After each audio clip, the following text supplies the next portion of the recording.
नमस्कार, जय भीम. मी राजेश साळवे, बुलढाण्यावरनं. बहुजन संघटक या सोशल मीडियाच्या माध्यमातून, फेसबुकच्या माध्यमातून, फेसबुक चॅनलच्या माध्यमातून दिनांक 26 तारखेपासून महार रेजिमेंटच्या शौर्याबद्दल एक सिरीज सुरू केली. ते 31 तारखेपर्यंत त्या सिरीजच्या माध्यमातून आज आपणासोबत आहेत 13 महार रेजिमेंटचे सन्माननीय कॅप्टन अजाबराव वाकोडे साहेब, आणि त्यानंतर आपल्यासोबत आणखी आहे 3 महार रेजिमेंटचे अभिमन्यू करपे साहेब.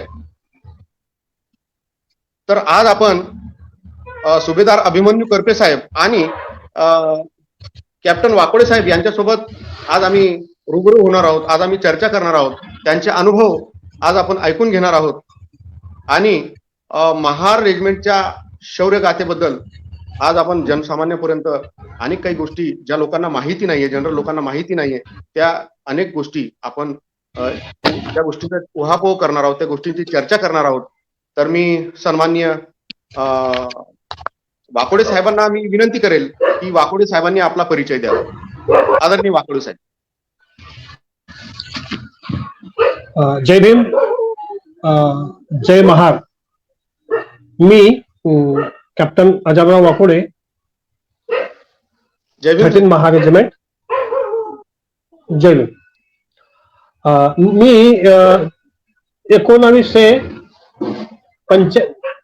31 जानेवारी 1985 मध्ये सैन्यात भरती झालो आणि वेगवेगळ्या ठिकाणी म्हणजे 3 विदेश आणि भारत भ्रमण पूर्ण करून 2015 मध्ये मी सेवानिवृत्त झालो. या कालखंडात मी आपल्या योग्यतेनुसार प्रमोशन घेत गेलो आणि मला सैन्याचं सर्वोच्च पद कॅप्टन या मानद पदाने सन्मानित करून राष्ट्रपतीने प्रदान केले.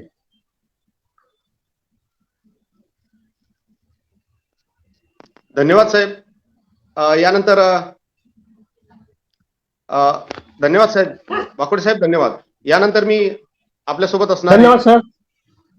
ज्यांनी जागतिक पातळीवरचा एक पराक्रम केलाय असे जागतिक पराक्रमी वीर आदरणीय आयुष्यमान सुभेदार करपे साहेब आपल्या सोबत आहेत. तर करपे साहेबांना मी विनंती करेल की करपे साहेब आपला परिचय थोडक्यात सांगतील. आदरणीय करपे साहेब. जय भीम, जय महाराष्ट्र. नायक सुभेदार अभिमन्यू करपे, राहणार बुलढाणा. सन 73 ला भरती झालो. त्यानंतर 89 ला माझं रिटायरमेंट झालं. हा माझा कालखंड. या ठिकाणी माझे म्हणजे मी भरपूर माझे प्रमोशन, माझ्या आउट ऑफ प्रमोशन मी घेतलेलं आहे. जे बी मला कार्य मिळालं बटालियनमध्ये ते मी फार म्हणजे एक साहसिकपूर्वक करून त्याला समर्पित म्हणजे त्याला पूर्ण करण्याचा मी प्रयत्न केलेला आहे. आता हा माझा यातून मी पुढची माझी जी कार्यकाल आहे तो माझ्या जीवनात मी काय काय केलं आर्मीमध्ये असताना माझ्या युनिटमध्ये आणि माझ्या रेजिमेंटमध्ये ते मी तुम्हाला माझी एक सविस्तर माहिती तुम्हाला देईल. धन्यवाद करपे साहेब. मी आता आपण या चर्चेला सुरुवात केलेली आहे. तर मी आदरणीय करपे साहेबांना पहिला प्रश्न विचारतो की करपे साहेबांनी महार रेजिमेंटमध्ये जागतिक पातळीवरचं शौर्य केलं. म्हणजे मी 2016 मध्ये ज्यावेळेस महार रेजिमेंटचा अभ्यास करण्यासाठी मी सागरला गेलो. महार रेजिमेंटच्या हेडक्वार्टरला मध्य प्रदेशला सागरला गेलो आणि त्या हॉलमध्ये खूप मोठमोठे शौर्य गाजवणाऱ्या अनेक महावीरांचे फोटोज लागलेले होते. तर तिथे करपे साहेबांचा सुद्धा फोटो होता त्या हिल स्टेशनवरचा. तर सेंटरचे सुभेदार मेजर रमेश आडिलकर साहेब होते. तर त्यांना मी विचारलं, सर यांना मी कुठेतरी बघितल्यासारखं आहे, हे कोण आहेत? तर आडेलकर साहेबांनी सांगितलं की हे आपल्या बुलढाण्याचे अभिमन्यू करपे साहेब आहेत. अभिमन्यू करपे साहेबांचं नाव ऐकल्यावर माझी सुद्धा छाती अभिमानानं फुलून गेली. तर अशा अभिमानास्पद काम करणारे, महार रेजिमेंटसाठी, आपल्या देशासाठी अभिमानास्पद काम करणारे आदरणीय अभिमन्यू करपे साहेब आपल्यासोबत आहे. मी त्यांना प्रश्न विचारतो की करपे साहेब, तुमच्या ज्या पोस्टिंग झाल्या ह्या नेमक्या कोणत्या कोणत्या ठिकाणी झाल्यात आणि तिथं तुम्ही कसं कसं ड्युटी केली?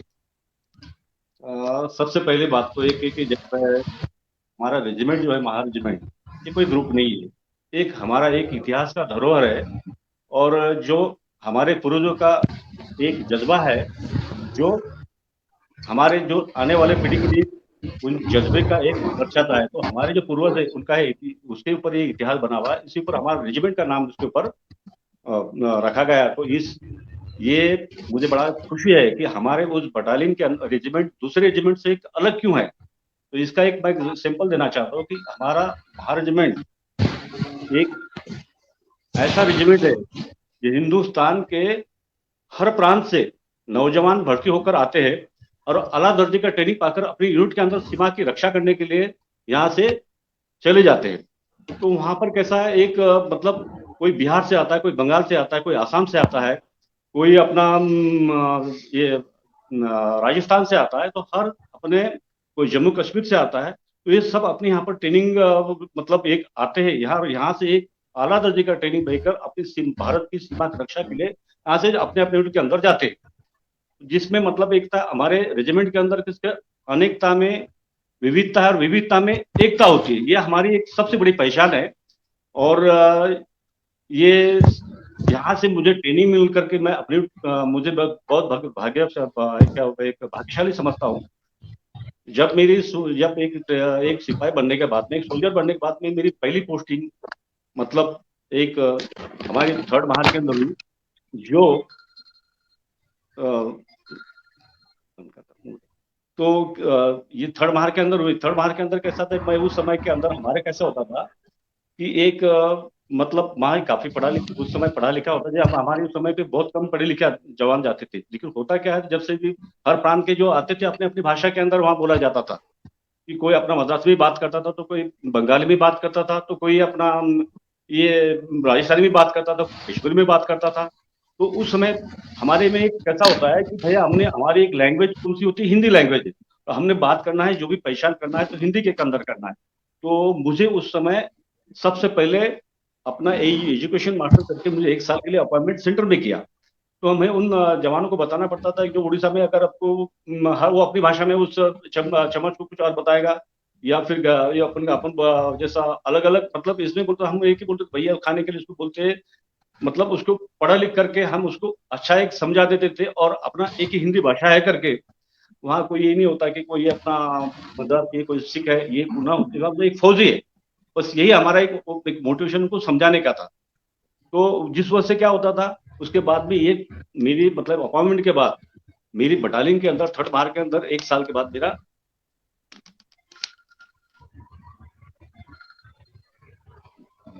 3rd महार के अंदर मेरा पोस्टिंग हुआ। 3rd महार के अंदर मेरा पोस्टिंग हुआ, जहां से मैं प्रमोशन होकर मेरे बटालियन के अंदर गया। वहां जाने के बाद में बहुत सारे ऐसा था कि मैं एक तो जूनियर था और मेरे से बहुत से काफी सीनियर हमारे जो अहुदेदारान थे, तो मैं उनके ऊपर एक सीनियर मतलब पोस्ट मतलब प्रमोशन सीनियर था, तो मुझे उनको बोलने के लिए अटपटा होता था कि इनको तो मैं खुद वो काम अपना खुद सेल्फ करता था। जिस वक्त से क्या हुआ, मुझे कॉन्फिडेंस मेरे के अंदर आया, तो मैं हर चीज कर सकता हूँ। तो जो भी मेरी बटालियन या कोई मुझे नियुक्त करती तो मैं उसको पूरा बिल्कुल भरोसे के मेरा ऑलरेडी उसमें कॉन्फिडेंस बढ़ गया। वहां से मेरा पोस्टिंग ये 3rd महार से जब हम ग्वालियर में थे, ग्वालियर के अंदर हमारा तीन हमारा एक जगह पे 3 साल हम फॉल्टिंग रहते हैं। और वहां पे हमको हमारा कोई खाली तो हम हर चीज अपना जो अमन के अंदर पीस स्टेशन के अंदर जो काम करते, मतलब जैसा कोई आपत्ति आती तो बचाने के लिए जाते। फिर उसके बाद में कोई अगर वहाँ पे हमारा जो इंटरनेशनल लेवल पर हमारा क्रीड़ा गेम चलता है उसके अंदर हम हिस्सा लेते हैं, तो हमारे पीस स्टेशन के अंदर ये काम होता है। ये 3 साल निकलने के बाद में हमारा दूसरा पोस्टिंग हुआ अंडमान निकोबार। अंडमान निकोबार के अंदर ये एक ऐसा द्वीप है जहाँ चारों तरफ से समंदर ने उसको घेराव रहता है, और हम लोगों को वहाँ पे उस जगह पे पूरा मतलब ड्यूटी देना पड़ता है, जहाँ से वहाँ पे काफी द्वीपों के ऊपर हमको ड्यूटी देनी पड़ती है। तो उस दौरान में जैसे यहाँ पर हमारा 2 साल मेरा अर्सा हुआ, उसके बाद में फिर से मेरा प्रमोशन आ गया। प्रमोशन आने के बाद में कुछ हमारे एक हमारा पड़ोसी जो है भूटान देश है, जिसके अंदर मुझे हमारे लिए मतलब हमारी रेजिमेंट की तरफ से 80 जवानों का ट्रूप बना दिया। उसमें 3rd महार से हम दोनों बंदे सिलेक्शन हुए थे, जो कि हमारे क्वालिफाई होने की वजह से मतलब काफी कोर्सेज हमारे दोनों के अच्छे थे, और हमारे डॉक्यूमेंट के अंदर कोई ऐसा मतलब ये नहीं था कि जिसके अंदर एक बाहर का भेजना अपना गवर्नमेंट का या हिंदुस्तान का नाम खराब नहीं होने के लिए तो भेजा जाता है। बरोबर. वो कि हम लोग 80 आदमियों का हमारा एक ग्रुप था। तो हमारे ऊपर मतलब भूटान के अंदर जितना एक एक इंडियन मिलिट्री ट्रेनिंग टीम करके हमको भेजा गया वहाँ पे, और इम्ट्राट के अंदर जितना मतलब मैनेजमेंट का काम है हमारे बटालियन को मतलब रेजिमेंट को दिया गया, उस भूटान के अंदर तकरीबन 6 से 7 रेजिमेंट का वहाँ पर ट्रूप रहता है, जो सिलेक्टेड ट्रूप आता है। लेकिन मैनेजमेंट का ट्रूप हमारे ही रेजिमेंट को मिला था, जो हमने 2 साल के दौरान बहुत ही अच्छी तरह से निभाया, और कोई शिकायत नहीं, तो अपना नाम कमाया वहाँ पे। उसके बाद बरोबर. हमारी जो पोस्टिंग हुई है, हमारे 3rd मार्क में फिर से आया, 3rd मार्क के अंदर फिर से मेरा ठीक है। फार फार धन्यवाद करपे साहेब. करपे साहेबांना मी धन्यवाद देतो. आज महार रेजिमेंटचं वर्णन करताना मला काही शब्द आठवतात की बात कुछ कुछ ऐसी है कि हस्ती मिटती नहीं हमारी. बात कुछ ऐसी है कि हस्ती मिटती नहीं हमारी. 100 बार कर चुका है तू इम्तिहा हमारा. 100 बार कर चुका है तू इम्तिहा हमारा. यानंतर मी आदरणीय कॅप्टन वाकोडे साहेबांना वाकोडे साहेब वाकोडे साहेब आले. हॅलो वाकोडे साहेब. हॅलो जय भीम वाकोडे साहेब. बोला. आवाज येतो ना वाकोडे साहेब? हा, आवाज येतो ना?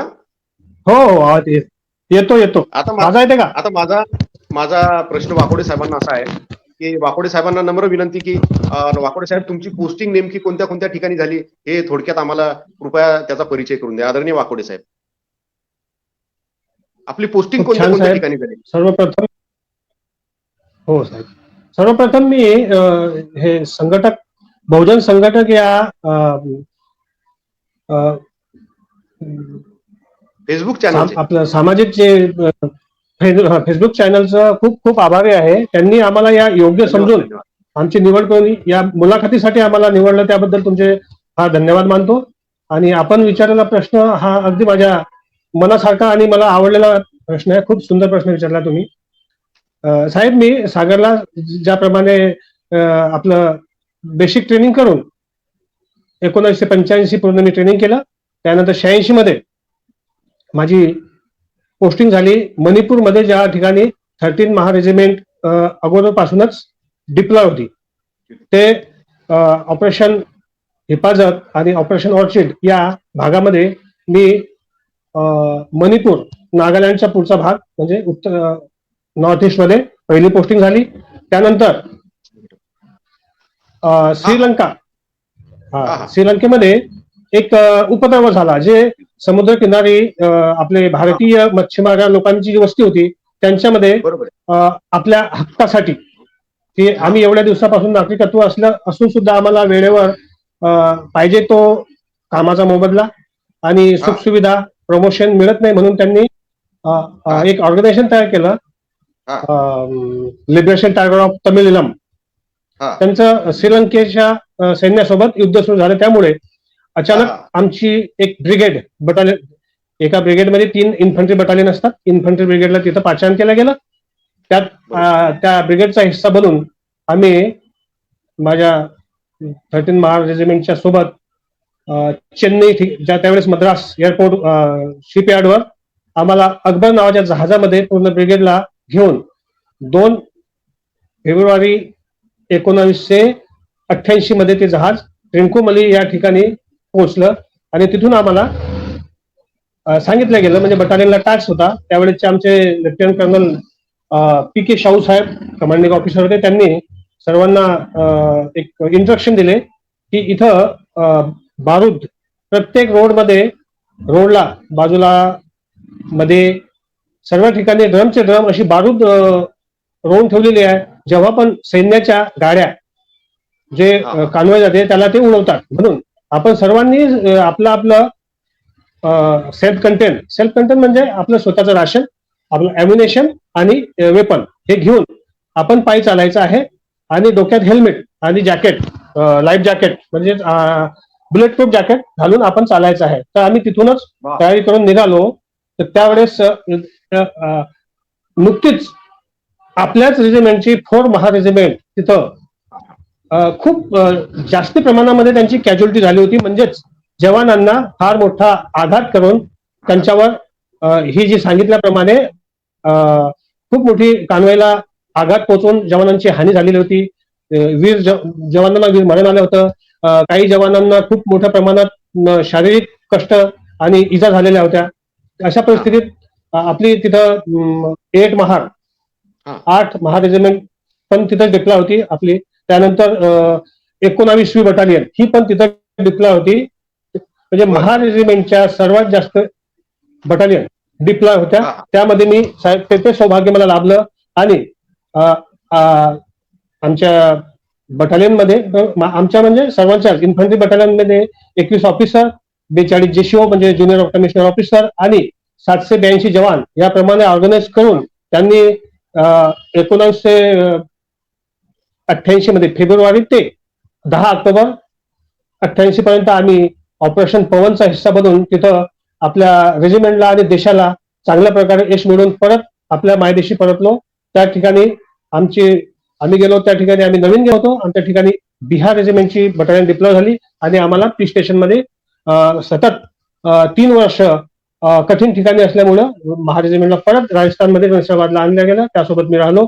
त्यानंतर परत बटालियनला टास्क मिळाला जम्मू अँड काश्मीर मच्छल सेक्टर जम्मू काश्मीरमध्ये परत आम्हाला ती जबाबदारी देण्यात आली आणि मी जम्मू काश्मीरला गेलो 1991 मध्ये ते 1993 पर्यंत जम्मू काश्मीरला ऑपरेशन हिफाजत म्हणजे आमचे जे नाव असतात मच्छल सेक्टरमध्ये मी त्याचा हिस्सा बनलो आणि तिथं पण आपल्या महार रेजिमेंटचं नाव चांगल्या प्रकारे युद्धामध्ये जे आमचे कौशल्य असते कौशल्य दाखवून जो टास्क मिळाला होता उग्रवाद्यांची घुसपेट असो किंवा सिव्हिल लोकांना त्रास देणारे उग्रवादी असो त्यांना पूर्णपणे योगदान आणि सहयोग करून पूर्ण युद्धनीती अपनून आम्ही तिथं चांगल्या प्रकारे काम केलं आणि त्या ठिकाणी पण आम्हाला चांगल्या पद्धतीचं 2 ऑफिसर लोकांना आमच्या सेना मेडल मिळाले.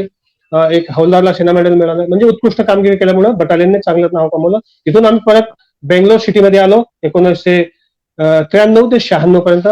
पीस स्टेशनमध्ये साहेबांनी सांगितल्याप्रमाणे सैनिकांना जो कठीण ठिकाणी काम करत असताना जी फिजिकल ऍक्टिव्हिटी मिळत नसते, सकाळी उठून फिजिकल ट्रेनिंग करणे, स्पोर्ट म्हणजे गेम मध्ये हिस्सा घेणे, ह्या गोष्टी सर्व आम्ही बेंगलोरमध्ये सुद्धा बऱ्याचशा कॉम्पिटिशन असतात. म्हणजे माइनलिंग, सिग्नल कम्युनिकेशन, मोटर प्लाटून जे आपले काल आपल्यासोबत बोललेले वीरेंद्र पंडित साहेबांची बटालियन प्लाटून त्यांना आम्ही पूर्ण डिव्हिजन मध्ये फर्स्ट आणून त्या ठिकाणी एक घातक म्हणजे कमांडोचं पण एक कॉम्पिटिशन असते. कमांडोमध्ये पण आमच्या बटालियन फार मोठं ड्यू मध्ये फर्स्ट पोझिशन मध्ये आले. तिथून साहेब बेंगलोरचा टर्नआउट आमचा 1986 मध्ये परत नॉर्थ ईस्टला आसाम मध्ये बटालियन डिप्लॉय झाली. 1986 ते 2000 पर्यंत आम्ही आसामला पोस्टिंग होतो. तिथं पण उल्फा उग्रवादी या संघटनासोबत आमचे युद्ध सुरू होतं. याला सिया ऑपरेशन म्हणतात. काउंटर इन्सर्जन्सी मध्ये त्या इन्सर्जन्सी मध्ये आपल्या महार लोकांचं कौशल्य आणि आपली वीरता योग्यता दाखवून त्या ठिकाणी खूप सिव्हिल पब्लिकला एवढी आमची तिथं ख्याती निर्माण केली की महार रेजिमेंटच्या लोकांना बघितल्या त्या लोकांना वाटायचं की नाही आता आम्हाला कोणी त्रास देणार नाही, उग्रवादी आम्हाला एवढी फार मोठं तिथं नाव कमवलं. या सर्व कामगिरीमुळे त्या प्रेसिडेंट जे सेनाध्यक्ष होते त्यांच्याकडून आमच्या बटालियनची प्रशंसा झाली. त्या 1999 मध्ये युनिट सायटेशन म्हणजे प्रशंसा पूर्ण बटालियनचे प्रशंसा पत्र आम्हाला 99 मध्ये मिळालं. हे एक फार मोठं महार रेजिमेंटचं त्या ठिकाणी काम झालेलं आहे. यात रेजिमेंटमध्येच नाही पूर्ण आर्मीमध्येच ही जी उपाधी असते ती फार कमी बटालियनला मिळते. ती खूप कमी वेळात महार रेजिमेंटच्या 13 महार रेजिमेंटने कमवली. परत तोच फॉर्म्युला म्हणजे जास्त दिवस कठीण ठिकाण न ठेवता परत बटालियनला बंगाल मध्ये बिनागुडी या ठिकाणी पोस्टिंग करण्यात आलं. तिथं मी नोकरी केली साहेब. बिनागुडीला असतानाच 2 मोठमोठे इव्हेंट झाले. त्यामध्ये सर्वात पहिले आपण ऐकलं असेल 1999 मध्ये कारगिल युद्धामध्ये 8 आसाम ही लढाईला गेल्या असता त्यांच्या त्यांची जागा सांभाळणे म्हणजे त्यांचं सर्व मागील त्यांच्या मागचं सर्व काम सांभाळण्यासाठी आम्हाला टास्क मिळाला. त्या कारगिल युद्धाला आम्ही सपोर्ट केला मागे राहून आसामला. परत बरोबर. जॉईंट ट्रेनिंग रॉयल भूटान आर्मीला भारताला एक जबाबदारी आहे की या 3 देशांना भूटान, श्रीलंका आणि नेपाळ या तिन्ही देशांची आपल्या भारताला जबाबदारी आहे की त्यांचं सैन्य तयार करणे, त्यांना ट्रेनिंग देणे. हे काम 13 महारेजिमेंटने 2001 मध्ये भूटानमध्ये जाऊन रॉयल भूटान आर्मीला प्रशिक्षित केलं आणि परत बिनागुडीला 6 महिन्याचा कालावधी पूर्ण करून आले. त्यानंतर बटालियनला आपण जर 2000 मध्ये संसदेवर हमला झाल्यानंतर एक ऑपरेशन आर्मीने ऑपरेशन चालवलं, ऑपरेशन पराक्रम चा हिस्सा बनून बटालियन 2001 ते 2002 पर्यंत तिथं सीमेवर सतत लढत राहिली जोपर्यंत शांत होत नाही तोपर्यंत. त्यानंतर परत बटालियनला जम्मू काश्मीर केरी सेक्टर मध्ये डिप्लॉय केलं गेलं. तिथं पण बटालियनने उत्कृष्ट काम करून परत 2006 मध्ये आम्ही लालगडमध्ये जट्टा म्हणजे राजस्थानमध्ये डिप्लॉय झालो.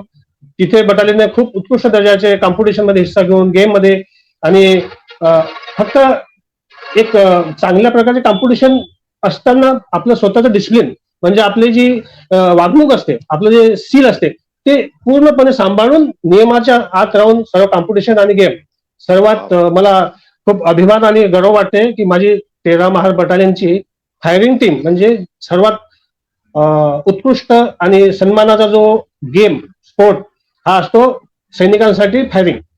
तर 13 महार आतापर्यंत सर्व ज्या डिव्हिजन मध्ये किंवा ज्या कमांड मध्ये जाईल त्यामध्ये हमेशा फर्स्ट असते. प्रत्येक वेळी तिचं स्थान हे प्रथमच असते. महू हा एक ट्रेनिंग स्कूल आहे तिथं. त्या ठिकाणी ARA आर्मी रायफल असोसिएशन ला आपल्या रेजिमेंटने 2 वेळेस बॅनर आणून दिलेला आहे. बॅनर म्हणजे 2 वेळेस महार रेजिमेंटने तिथे झेंडा लावलेला आहे. आतापर्यंत दुसऱ्या रेजिमेंटचा 1 वेळी नंबर लागत नसतो. असं फायरिंग टीम त्या उत्कृष्ट कामगिरी केल्यानंतर बटालियनला पूर्ण कमांड, टोटल कमांड आणि आर्मीची फायरिंग टीमची तयारी करण्याचा टास्क मिळाला होता. तो टास्क बखूबी आपल्या महार सैनिकांनी निभावला. त्या सर्व कामगिरीला बघून दिल्ली मुख्यालयामधून या बटालियनची निवड झाली United nation mission in Sudan मध्ये. या बटालियनचं सिलेक्शन खूप उत्कृष्ट कामगिरी केल्याबद्दल बटालियनला या परत चांगल्या कामासाठी नियुक्त करण्यात आलं. जिथं सुडानमध्ये साऊथ सुडान आणि नॉर्थ सुडानमध्ये धार्मिक युद्ध आणि आर्थिक पातळीवर त्यांची ज्या मागण्या होत्या मुस्लिम विरुद्ध ख्रिश्चन साऊथ सुडान आणि नॉर्थ सुडान मध्ये, त्या युद्धासाठी आम्हाला म्हणजे 13 महाची निवड झाली. त्या ठिकाणी सुद्धा बटालियननं खूप चांगलं काम केल्याबद्दल तिथले जे फोर्स कमांडर होते पवनजंग थापा, लेफ्टनंट जनरल पवनजंग थापा, त्यांनी या बटालियनची परत प्रशंसा केली. परत बटालियनला फोर्स कमांडर सायटेशननी त्या ठिकाणी अलंकारित केलं गेलं. एवढं चांगलं काम करून परत बटालियनला दिल्लीमध्ये 2009 ते 2010 हा कालावधी संपल्यानंतर परत बटालियन दिल्लीमधून सियाचिन ग्लेशियर ही जगातील सर्वात उंच युद्ध क्षेत्र, जगात कुठेही एवढं उंच युद्ध क्षेत्र नाही अशा ठिकाणी सियाचिन ग्लेशियर मध्ये बटालियनचं नियुक्ती करण्यात आली. त्या ठिकाणी सुद्धा मी माझ्या 13 महार बटालियन सोबत ग्लेशियरला गेलो. 2010 ते 2012 ऑपरेशन मेघदूत म्हणजे सियाचिन ग्लेशियर मध्ये आम्हाला खूप चांगल्या कामगिरीबद्दल तिथं पण बटालियनला छानपैकी उत्कृष्ट दर्जाची प्रशंसा केली गेली. बरोबर. तसेच बटालियनचं नियमानुसार जास्त कठीण ठिकाण न ठेवता बटालियनला परत गुजरातमध्ये जामनगर आणलेलं. जामनगरमध्ये सुद्धा पीस स्टेशन मध्ये राहून बटालियननं खूप उत्कृष्ट दर्जाची कामगिरी केली. त्याबद्दल मी वैयक्तिक त्या ठिकाणी एका flood relief operation flood relief Jamnagar जिल्ह्यामध्ये खूप पाऊस झाला होता त्या वर्षी 2012-13 मध्ये. त्या ठिकाणी आम्हाला परत जबाबदारी मिळाली की 200 मजूर हे पुरामध्ये अटकलेले, त्यांना आपल्याला वाचवायचं आहे म्हणून 2 टीम बनवून एका टीमचे जे कॅप्टन होते म्हणजे कमांडर होते ते होते मेजर नितीन कुमार आणि मी टू त्यांचा, आणि दुसरी एक होती रावत, कॅप्टन रावत आणि राजेंद्र सिंग साहेब. त्या दोन्ही टीमने उत्कृष्ट दर्जाचं काम केलं. त्यामुळं सेनाध्यक्ष साहेब त्यांना हम्म. लिहून पाठवलं गेलं की बा या ठिकाणी बटालियनने अशी अशी कामगिरी केल्याबद्दल मला वैयक्तिक सेनाध्यक्ष साहेबांकडून प्रशंसा पत्र मिळालं. मी तुम्हाला दाखवू इच्छितो, जर तुमची इच्छा असेल तर. दाखवा सर, दाखवा, नक्की दाखवा. हे अभिनंदन सर तुमचं. बहुजन संघटक चॅनलच्या वतीनं तर आपलं ही खूप अभिनंदन.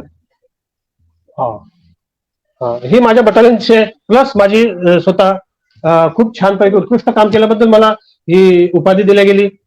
परत अभिनंदन. बटालियन, धन्यवाद साहेब, धन्यवाद. ह्या कारकिर्दीमुळे ज्यावेळेस ही मला प्रशिक्षण झाल्यामुळं या कामगिरीचं मला फळ म्हणून परत राष्ट्रपतीकडून सुद्धा माझी प्रशंसा केली गेली आणि मला मानद पद कॅप्टन हे देण्यात आलं. ते सुद्धा मी आपल्याला दाखवू इच्छितो. दाखवा सर, दाखवा प्लीज. परत एकदा आपलं अभिनंदन सर. मानवतावाद आणि देशभक्ती या दृष्टिकोनातून आपण खूप मोठं काम केलेलं आहे सर देशासाठी. त्याबद्दल बहुजन संघटक चॅनलच्या वतीनं आपले खूप खूप अभिनंदन. आणि वाकोडे साहेब, धन्यवाद साहेब. एवढं मोठं काम आहे आणि खऱ्या अर्थानं मानवतावादी आणि खऱ्या अर्थानं देशभक्त तुमच्या सारख्या लोकांना म्हटलं पाहिजे. तुम्ही आर्मीचे लोक, धन्यवाद साहेब. एवढ्या कठीण परिस्थितीमध्ये तुम्ही ज्या ज्या परिस्थितीमध्ये नोकरी केली त्या परिस्थितीमध्ये आमच्यासारखे लोक एक तास काय अर्धा तासही तिथं थांबू शकत नाही. तुम्ही तिथं आपल्या जीवाची पर्वा न करता तुम्ही जान की बाजी लावता. त्यामुळं आम्ही लोक रात्री दिवसा इकडे शांततेनं राहू शकतो, रात्री शांततेनं झोपू शकतो, दिवसा आम्ही देश हिताचं काम करू शकतो, चांगले काम करू शकतो. हे केवळ तुमच्यामुळं. फार फार धन्यवाद सर. आता यानंतर मी आपल्यासोबत आता जागतिक पराक्रमवीर सुभेदार अभिमन्यू करपे साहेब आहेत. तर अभिमन्यू करपे साहेब हे 3rd महार रेजिमेंटमध्ये राहून यांनी देश सेवा केली. हे जगातले एक पहिले असे व्यक्तिमत्व आहे की ज्यांनी जम्मू काश्मीरमध्ये त्याला नरक म्हटलं जातं असा हा जो एरिया आहे गिलेसिया, की आर्मी ज्यावेळेस गिलेसियामध्ये ज्यावेळेस जाते त्यावेळेस 100 लोक जर गेले तर असं कधीच झालं नाही की 100 पैकी 100 लोक वापस आले. असं कधीच होत नाही. म्हणजे तिथं लोक शहीद होतात. आपले सैनिक जे आहेत हे आपल्या देशाचं संरक्षण करताना तिथं शहीद होतात. तर अशा अत्यंत कठीण ठिकाणी गिलेसियामधील एक अप्सरा नावाची हिल आहे. तर त्या अप्सरा हिलवर जगात सगळ्यात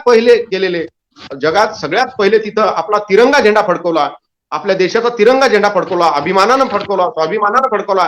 त्याचबरोबर आपल्या महार रेजिमेंटचा झेंडा तिथं फडकवला. असे सुभेदार अभिमन्यू करपे साहेब आपल्यासोबत आहे. मी अभिमन्यू करपे साहेबांना नम्र विनंती करतो की त्यांनी गिलेसियावरील अप्सरा हिलवरील त्यांचा अनुभव सांगावा. आदरणीय करपे साहेब.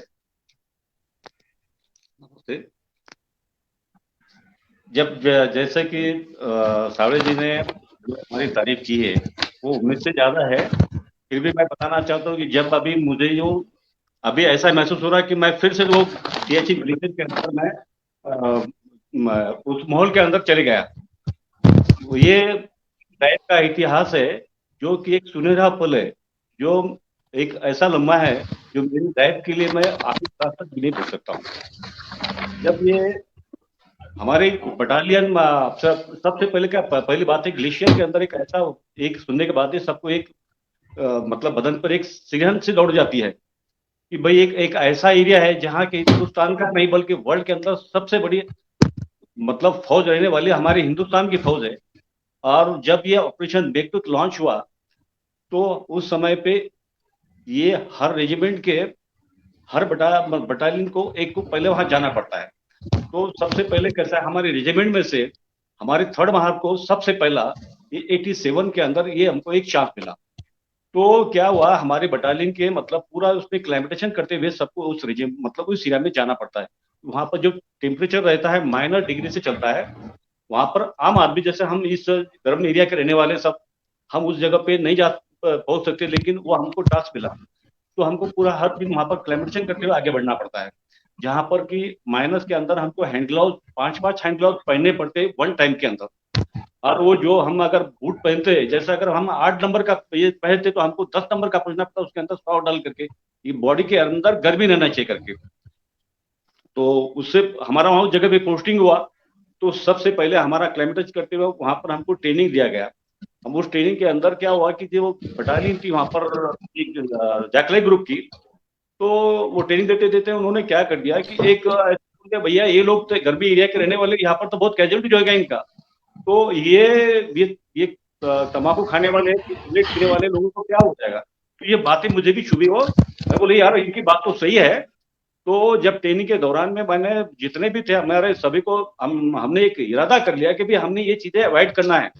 हमने जितने भी हमारे ट्रूप थे, हमने सबसे पहले ये जाते सबने आदत ही छुड़ा दी, क्योंकि जब टेम्परेचर इतना है, अगर उस समय पर अगर हमारा क्लाइमेटेशन नहीं, अगर हम ग्लव्स निकाल देते तो हमारा जो ब्लड है वो सर्दी के उससे जाम करके उसका बर्फ बन जाएगा। अगर उसको हमने समय पे उसको अगर नहीं प्रोटेक्शन दिया तो उस ब्लड का उसका एक जाम होकर बर्फ जम जाएगा और उसको गैंग्रीन होकर हमको अगर उसका हाथ को काटना पड़ेगा। ये इसका सबसे बड़ा एक डेंजर उसका पर एक सर्च है। तो सबसे पहले हमने उसका प्रोटेक्शन लेना शुरू कर दिया, जिस और वहां से हम जाते थे अपने एक पोर्ट से दूसरी जगह पे जाने के बाद में जो हमारे दिक्कतें आई, तो हमने वो पूरा एक डिटेलमेंट करके वो हमारा तजुर्बा हमने हासिल कर दिया कि हमने जो जवान लिंक हम एक रोप के हमारा एक रोप के अंदर 150 रोप के अंदर हम 10 या 15 आदमी चलते थे। उसमें एक सबसे आगे रहेगा वो 100 फीट के ऊपर या 15 फीट के ऊपर रहेगा। बीच बीच में कैसा होता है कि जब हम एक जगह से दूसरे पे जाते हैं तो बड़े बड़े क्रेवसेस रहते वो बर्फ के अंदर, वो हमको पतले पत्ती से नहीं पड़ते। तो अगर ऐसा कोई जवान हमारा उस क्रेवस के अंदर जाता है तो हम उसका पिछले वाला खींच करके उसको प्रोटेक्शन देते। तो जिस वजह से हमारा एक तजुर्बा क्या हुआ कि हमारा तजुर्बा बढ़ता गया। और हम लोग क्या जितने भी हम पार्टी थे जाने वाले, हम क्या करते थे हमारा पूरा जो लगेज थे हम, जैसे कि अभी हमारे जवान इसमें से जो एक मतलब जिसकी नया बच्चा है या हवलदार ओल्ड है तो वो थक जाता तो हम बार बार जिसमें काबिलियत ज्यादा है उसको हम चेंज करते थे। इस वजह से जो हमारा जो चलने का जो टेक्निक था सबका एक जैसा उसमें मतलब ऐसे फ्रिज के जैसे हम नजर आते थे। तो ये हमने एक तरीका किया जिस वजह से क्या हुआ पूरे ग्लेशियर टाउन के अंदर हमारे बटालियन मतलब मेरे जितने हमारे पोस्ट का कोई भी जवान उसके अंदर फॉस्फेट कैजुअलिटी या बर्फ के नीचे नहीं दबा। क्या बात। वो हमारे सिर्फ वो क्या है कि एक हमने हिदायत दी और उसके ऊपर हमने अमल किया। जो भी उसके बाद में हम जो इस ग्लेशियर के अंदर मतलब एक ऐसा है कि 3 महीने से ज्यादा एक जवान को वहां रखा नहीं जाता है। अगर उसको ज्यादा रखता है तो उसके बॉडी पर उसका इफेक्ट हो जाएगा, या तो उसका संतुलन बिगड़ जाएगा, या तो स्नो बाइट हो जाएगा, या उसको मतलब हैपो हो सकता है, जो कि मतलब बहुत डेंजर होता है। तो 3-3 महीने के मतलब ये उसके बाद में हमारा जैसे हम लोगों को लेकिन हुआ क्या कि जब 3 महीने होने के बाद भी जब पटेल साहब ने पूछा कि आपका रेडियो भेजो क्या, तो मैंने बोला नहीं साहब नहीं रहता हूँ मुझे कोई भी। तो मैं और एक्स्ट्रा मतलब 3 महीने ज्यादा 6 महीने रहा। तो उसके एक जब से अचानक मेरा वो भी मैंने टर्न वो हुआ तो कर्नल साहब का फोन आया करते साहब हमें एक अफसर एक हमें एक्सपेडिशन लॉन्च करते कि अपने बटालियन अपने रेजिमेंट के 50 साल कंप्लीट हो रहे, इसलिए हमने कुछ तो एक ऐसा करना चाहिए। तो ये अपना एक अफसराबंद की एक एक्सपेडिशन है, वो हम अभी आपका उसमें सिलेक्शन कर रहे हैं कि आप वॉलंटियर क्या कहते हैं। क्योंकि मैं ऑलरेडी पहले 3 क्रॉस कर चुका था, तो मैं बोला सर मैं वॉलंटियर होता मेरा उसमें नाम दीजिए। तो उन्हें बड़ा अच्छा लगा कि बोले ठीक है साहब ऐसा करो आप कल अपने या चंदनपुर से आकर के नीचे आ जाओ, दोबारा ज्वाइनिंग करो अपने रेजिमेंट में से 19 बटालियन है उसमें से जवान तो उसमें अभी ट्रेनिंग के लिए आ रहे हैं, उसके अंदर आप भी ज्वाइन हो जाओ।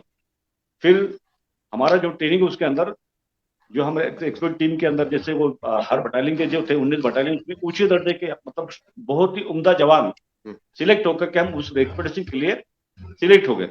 हमारा उस ग्लेशियर के अंदर फिर वो जो तजुर्बा जिसमें क्रॉस में जाने का वो ट्रेनिंग जो हमारे आने वाले डिफिकल्ट थी, उसको अपना खुद कैरी करना पर्सनल कैसा सेफ्टी लेना चाहिए कैसा क्या करना चाहिए हमने चालू कर दिया।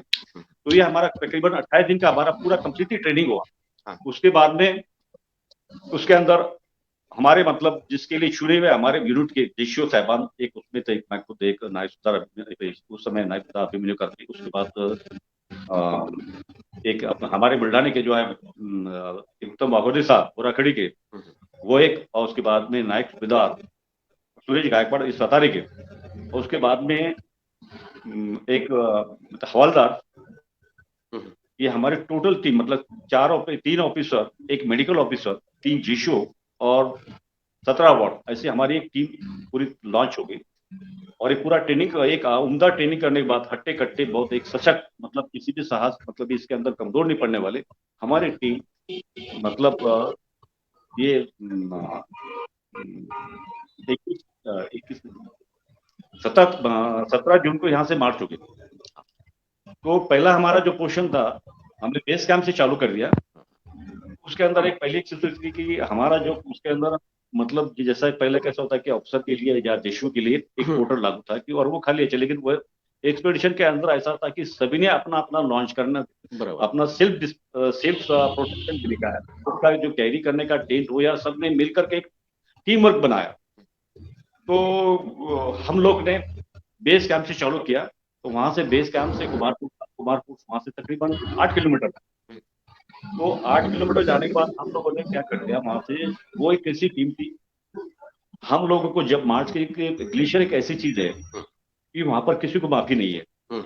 बराबर। वो माइनस टेम्परेचर रहता है और वो तकरीबन जब सुबह जब बर्फ पड़ती है तो ये रात के समय अगर बर्फ पड़ी है तो वो क्या होता है, सुबह 8 बजे तक वो टाइट रहती है और उसके अंदर चलना आसान होता है।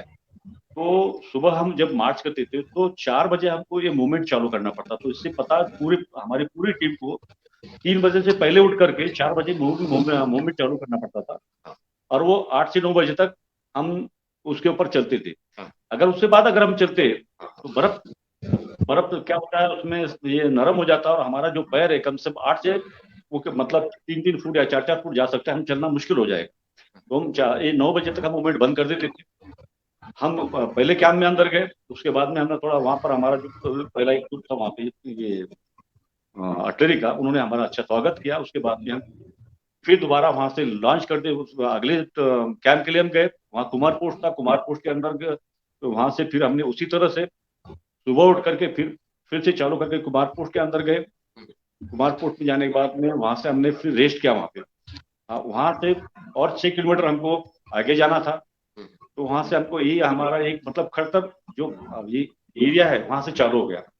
जी वो जो पहाड़ी है तो उसके अंदर बहुत से मतलब 17 नाले आते हैं बीच में। वो उसके अंदर नीचे ऊपर से पानी बहता है लेकिन नीचे बड़ी बड़ी ये दरारें होती है जिसके अंदर किसमें 200-300 फीट रहती है दरारें। उसमें बड़ी पतली सी एक बर्फ की चादर रहती है। अगर गलती से हम अगर उसमें पैर पड़ गया तो हम कहीं 200 या 300 फीट नीचे चले जा सकते हैं। उसको पार करके हमको जाना पड़ता। तो वो 6 किलोमीटर और एक कैंप हमने लगाया। तो वो पहला हम क्या करते थे, फर्स्ट टाइम ले हमारा जो हम जाके पहला उस सेफ जगह पे पहला रिसर्च करने की ये एक हमारा एक अभियान था। ये तो दुनिया मतलब ये पहले इससे पहले कोई गया नहीं था वहां पे। कैसा है आपने देखा होगा कि एवरेस्ट एक ऐसी जगह है जहां पर हर साल में बहुत से एक्सपेडिशन चलते रहते हैं और वो जगह पे कैसा होता है हर एक को एक रूटीन पता है कि हमने इस जगह पे जाना, ये हमको आने वाला है, तो उसका पूरी स्टडी हुई थी। लेकिन ये अफसर इनका ऐसी पहाड़ी थी जहाँ पर ये कोई भी किसी को पता नहीं था। हम लोगों ने मतलब अभियान के दौरान में हर रास्ता अपन ने करना है, हर रोप हमने लगाना है, हर क्रम्पिंग हमने करना है, एलिप्सिस हमने करना है। तो ये सब हमारा एक ट्रूप बनाया हमने। तो पहले हमने जो पहले 4 आदमी जाएंगे वो पहला वहां पे जाकर के रेकी करके आएंगे। उसके बाद में दूसरा ट्रिप हमारा जो तीन ट्रिप थे, दूसरे ट्रिप में जाकर के फिर उसके अंदर अपना ये टेंट का सामान है जैसा हमारा जो छोटे छोटे टीम रहते थे वो जाके उन लोगों स्टेब्लिश करके आना। उसके बाद में हमें तीसरे टीम ने जाकर के वार्षण पानी लेके जाना। फिर चौथी समय पे हम सबके सब वहां पे अपना स्लीपिंग बैग ये सब लेकर के पूरा जितना हमारा लेकर के हम जाते थे। ऐसा करते फिर हमने 6 किलोमीटर पे गए, वहां हमने बेस कैंप बनाया हमारा। बेस कैंप करने के बाद में ये उसके बाद में और मतलब फिर वही सिस्टम से जब एक जगह पे ऐसी थी कि आपको 2500 गज मतलब 2500 फीट का एक एरिया था, वहां 60 से लेकर 70 डिग्री वो एक एक कैसा था उस जगह पे मतलब पहली बात तो बर्फ के अलावा वहां कोई मिलता नहीं है। अगर आपको पानी पीना है तो पानी को भी आपको तोड़ के लाना पड़ता है। उसको बर्फ पे अपना बर्फ को तोड़ के लाओ, उसको स्टोव पे गर्म करो और उसको पानी पियो। उसी पर हमारा दिनचर्या चलता है। तो उसके बाद में वही सिस्टम से टीम हमने क्या कर दिया, सेकंड दूसरा जो हमारा तीसरा कैंप था वो हमारा और 3 किलोमीटर था। बहुत ही डिफिकल्ट था। वहां पर कैसा होना था कि मतलब एक कहीं एवलांच वहां पर आते हैं। एवलांच आपने देखा होगा अगर चलते समय अगर कोई उस जगह से ऊपर से बर्फ आता है और वो जब बर्फ ऐसा आता है कि बिजली कड़कती है तो मतलब वहां से आदमी बिजली से भी डेंजर आवाज आता है। और वो जब एवलांच आता है तो उसके नीचे कितना भी ट्रुप्स रहा है वो अगर उस वहां से जाता है तो पूरा का पूरा ऊपर से जैसा पहाड़ का बाहर आके गिर जाता है, जिसके अंदर होता क्या है, जितने भी जवान हैं, या एक हो, दो हो, 25 है, सबके सब उस एवलांच के अंदर दब जाते हैं। तो ऐसी ये सब हम लोगों ने एवलांच की जगह से बचना, ये सब देखी करते हुए हम लोग जाते थे। तो आपको एक पता होना चाहिए कि ये हमारा बोलना तो ऐसा है, प्रैक्टिकली एक ऐसी चीज है, हर एक बंदा एक लगाना पड़ता है, एक रोप लगा के, मतलब जो आपने देखा हो कि एक स्क्रू के जैसा आता, बड़ा स्क्रू आता है, उसके अंदर एक गोल सा एक, जिसको हम कंपाउंड बोल, ये मतलब अपन एक अपनी भाषा के अंदर जो कारपेंटर लोग बैठते बड़े बड़े पेज को लेकर के, तो गोल सा रखकर उसके अंदर रस्सी डाल करके हमने उसको पिकअप करते थे। हर एक आदमी कम से कम 20-20 फीट पिकअप करके उसको, और फिर नीचे आना, फिर दूसरे ने आना, ऐसे करके ऐसा करके हमने अपना अपना रोप लगाते हुए चल पड़ते थे। ये बहुत मुश्किल काम है, और ये भी टेम्परेचर उस समय -40 से 45 डिग्री से उस समय का टेम्परेचर रहता था। तो आपको पता होना चाहिए वहां पर आदमी किस ढंग से, लेकिन वो हम एक आला दर्जे का ट्रेनिंग ले आता है, एक बहुत मतलब एक उम्दा, हम सबके सब सोल्जर थे, जो आप बोलते कमांडो, कई कमांडो से भी डेंजर काम था ये, जो एक आम इंसान के आम फौजी का काम नहीं होता है, उसके लिए बहुत उम्दा ट्रेनिंग लेना पड़ता है, वही आदमी वो काम कर सकता है।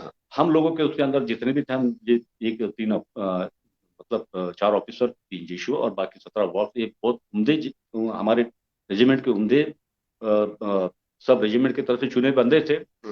हम लोगों ने फिर उसके बाद में जब हमारा ये एक जगह पे बेस कैंप बनाया फिर से, तो एक सामने वो हमारी जो हमारा एम दिया था अप्सरा पाका, वो एक लाइन से हमको अप्सरा 1, अप्सरा 2 और अप्सरा 3, जो कि चाइना की तरफ से पड़ता है, उससे उस पहाड़ी के ऊपर से पहले भी 79 के अंदर जर्मन ने ट्राई किया था, लेकिन वो सक्सेस नहीं हो सकी। उसके बाद पाकिस्तान ने भी उस पहाड़ी पे चढ़ने का प्रोग्राम, वो भी उस जगह भी अनसक्सेस हुए। हम एक पहले थे उस रेजिमेंट, हमारे रेजिमेंट के बंदे, क्या बात। तो हम लोगों ने, हमारे ट्रुप ने वो जगह बेस कैंप लगाया, और हमने वो 5-6, हमारा एक पहला वही जो सिस्टम था, हमने 3 आदमी का हमने पहले जाना, 3 से 4 आदमी ने जाके उस जगह पे पहला ही कैंप में हमने एक कैंप लगाया, जिसको कैंप 1 बोलते हैं। कैंप 1 के अंदर जाकर के हमने पहले कैप्टन प्रेम प्रकाश साहब, उनके साथ 2 जवान, जैसे एक था विजय धुरंधर, और एक 6 बाहर के थे, कैप्टन प्रेम प्रकाश साहब ये सेकंड मार्च के थे, और प्रेम प्रकाश ये विजय धुरंधर हमारे थर्ड का ही था। उसके बाद में एक अपना कैप्टन मिलाप सिंह, सॉरी कैप्टन नहीं, अपना हवलदार मिलाप सिंह, ये 6 मार के थे।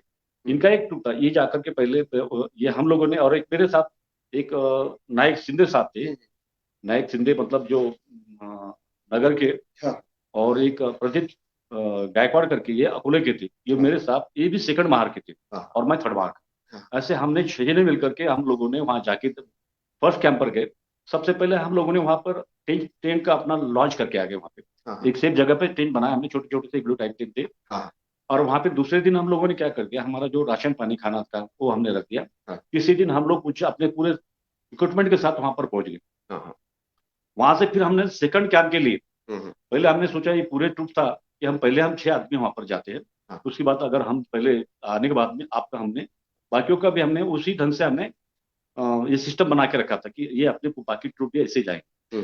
लेकिन पहला अभी वहां जाने के बाद में हम चले गए, उसके बाद में कैप्टन प्रेम प्रकाश साहब और हवलदार मिलाप सिंह और विजय धुरंधर, इन लोगों ने सेकंड कैंप पर गए। सेकंड पर उसी तरह उसके बाद में हम लोग भी गए सेकंड कैंप पर गए। वहां पे हम चारों 6 के 6 आदमी ने हमने पहला वहां कैंप स्टैब्लिश कर दिया। उसके बाद में हम तीनों वापस आ गए, और सेकंड कैंप के ऊपर कैप्टन प्रेम प्रकाश साहब, विजय धुरंधर, हवलदार मिलाप सिंह, ये वहां पर एस्टेब्लिश हो गए कि कैसा है हमारा, उनका बेस में उनका जो मैनेजमेंट होता है, उनको हमने एडमिनिस्ट्रेटिव देखना पड़ता है। तो वहां पर कैप्टन प्रेम प्रकाश साहब, इन लोगों ने फिर क्या कर दिया, उनका अगले इसके लिए वहां से आखिरी जो हमारा मूवमेंट होता है, अप्सरा 1 का जो कैंप था, तो उसके लिए हमने फिर से मूवमेंट कर दिया। तो वहां कैप्टन प्रेम प्रकाश साहब और विजय धुरंधर साहब इन ट्रुप में गए, तो उस समय मौसम बहुत अच्छा था।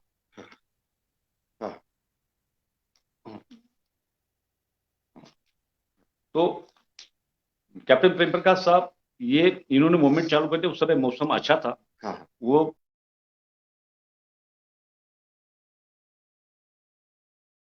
वहां उन्होंने अपना वहां पर गए और अपना प्रेम प्रकाश साहब, धुरंधर और ये बिलाप सिंह अपना तिरंगा और रेजिमेंट का फ्लैग और अपना नॉर्दर्न कमांड का फ्लैग और ये अपना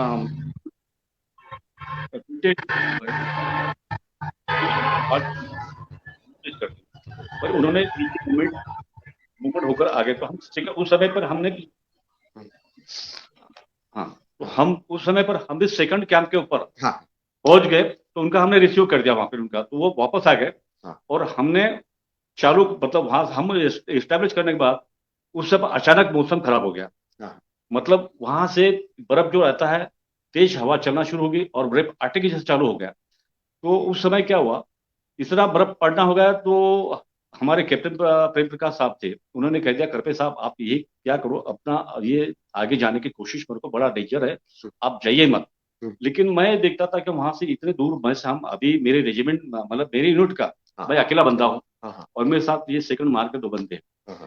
तो हमने क्या कर दिया, भैया साहब को बोला सर मैं अपने यूनिट के अंदर क्या जवाब दूंगा। तो हाँ, तो मैंने साहब के साथ में ये डिस्कस करने के बाद उन्होंने परमिशन लेकर के उन्होंने नहीं जाना किया, लेकिन मैंने निकल पड़ा हमारे 2 जवान के साथ में। तो उस समय पर हमें जवान को भी ये हो गया था कि साहब उनका भी दिल छोटा ये हो रहा था कि हम नहीं जाए थे, लेकिन मैंने उनके ऊपर क्या कर दिया, भैया ये जज्बा हासिल करो, हमारे अंदर हमारा इतिहास बनने वाला है, तो आप चलिए। तो उनको एक करके हमने एक पहाड़ी से निकल पड़े। कोई पहाड़ी ऐसी थी जहां पर से 200-250 मीटर मतलब 250 फीट का ऐसा था कि एक त्रिकोण का था। वहां पर हमको एक मंकी जब चलता दोनों हाथ में एसएस लेकर के और एक चारों दोनों पैर और दोनों हाथ से उनको ये त्रिकोण को हमको चलते हुए 250 फीट चलना पड़ा। अरे बाप। तो जिस समय पे हमको खाली हाथ से भी नहीं चल सकते थे, हमारे जवान उनका जो मोरल डाउन हो गया था, साहब हमको अभी थोड़ी सी भी गलती होती तो हम कई फीट हजारों फीट तक हम नीचे चले जाते थे। उस समय मेरे से एक ये बर्फ का इतना स्लो फॉल था, तो मुझे मेरे जो स्नो ये थे गॉगल्स था, मुझे निकालना पड़ा। निकल के मुझे दिखता नहीं था, तो लेकिन जब वो एक जगह सेफ आया और हमारे जो जवान थे उनको मैंने सेफ जगह पे खड़ा कर दिया, भैया देखो अभी अपनी जो अप्सरावन पहाड़ी हमको दिख रही है। तो आपका जब वो देखने के बाद में उनके अंदर एक सीरियस से उनके बॉडी के अंदर दौड़ गई और मुझे उन्होंने एक ऐसा एक बोले साहब आप तो उनके हर्ष हो गए उनको। क्या बात है। तो मैं बोलते भैया अपने अभी अपने अप्सरावन पे चढ़ना है, अपन चाइना तरफ से हम वहां पे मूवमेंट चालू कर दिया और जो 200 फीट का एरिया था अप्सरावन का, उस चोटी पर हमने पिकअप कर लिया। क्या बात। तो मेरे साथ उस समय पे सिनेमा सेट था, मैंने अपना ऑन कर दिया और उस समय हमारे रेजिमेंट के कर्नल साहब चौधरी साहब थे, अशोक चौधरी साहब, उनको मैंने फोन करके सर मैंने अपना चोटी पर मैंने सर कर दिया है, ये 22 जून 1988 की चीज थी। क्या बात। तो हम लोगों ने एक हर्ष जल्लास कर दिया कि हमारे के अंदर एक ऐसा हुआ कि हमने ये हमारे एक इतिहास हमने बना दिया। क्या बात। तो ये सब जगह पे वो इसका एक रिले सिस्टम शुरू हो गया। वाह। उस जगह पे सबसे पहले हम लोगों ने क्या कर दिया, हमारे पास कैमरे थे चारों तरफ से, हमने हमारे कैमरे निकाल के हमने फोटो निकाले और सबसे पहले हम लोगों ने उस जगह पे हमारे जेब में से भगवान गौतम बुद्ध और शिवाजी महाराज का हमने एक फोटो हम उस जगह पे हमने रख लिया।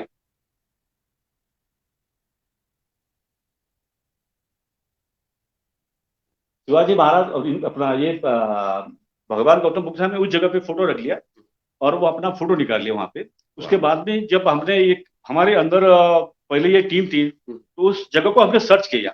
सर्च करने के बाद में वहां से भी टीम ने कुछ तो रखा होगा, तो उसके अंदर एक देवी का उन लोगों ने वहां पर मोमेंट छोड़ा था, वो हमने उठा करके अपने जेब में डाल दिया। जब हम रिटर्न आ गए वापस, तो हमारे बिलास सिंह साहब थे, उनको थोड़ा सा कैसा, हम तो एक वो गढ़वाली के रहने वाले हिमाचल प्रदेश के, उनको थोड़ा सा हमारे रिजीम में मतलब हमारे महार रेजिमेंट के जो हमारे सोल्जर थे, थोड़ा सा शक हो गया। बोले साहब आपने गए ये कैसा है। मैंने बोला भैया आप भी गए तो आपका कैसा क्या प्रॉमिस है, आपके पास क्या प्रूफ है, तो आपके पास क्या प्रूफ है। तो वो चुप हो गए। बोला मेरे आप गए इसका मेरे पास प्रूफ है और मैं आपका लेकर आया हूँ। तो उनको हाँ, तो वो जो प्रूफ था मैंने मेरे दिमाग में, तो वो लिखा मैंने दुर्गा माँ का अपने फोटो रखा था, ये मेरा वहां का आपका गया और मैंने आपको दे रहा हूँ, अब गया उसको कोई शक।